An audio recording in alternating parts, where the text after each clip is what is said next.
ಇವತ್ತಿನ ದಿನ social democratic party of India ದೇಶಾದ್ಯಂತ ಪ್ರತಿಭಟನೆ ಮಾಡ್ತಾ ಇದೆ. ಈ ಪ್ರತಿಭಟನೆ ಮಾಡಲಿಕ್ಕೆ ಮೂರೇ ಕಾರಣ.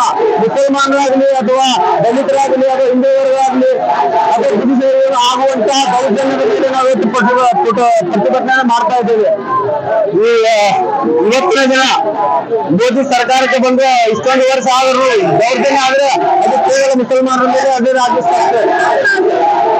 ಹೀಗೆ ಮುಂದೆ ನಡೀತಾ ಹೋದ್ರೆ ಮುಸಲ್ಮಾನರ ಓಟನ್ನ ಪಡೆದುಕೊಂಡು ಕಾಂಗ್ರೆಸ್ ಅಧಿಕಾರಕ್ಕೆ ಬಂದ್ರೆ, ಕಾಂಗ್ರೆಸ್ ಅಪೋಸಿಷನ್ಗೆ ಬಂದ್ರೆ ಇನ್ನೂ ಕೂಡ ಅವರು ತಮ್ಮ ಬಂದಂತೂ ಮಾಡಿಲ್ಲ.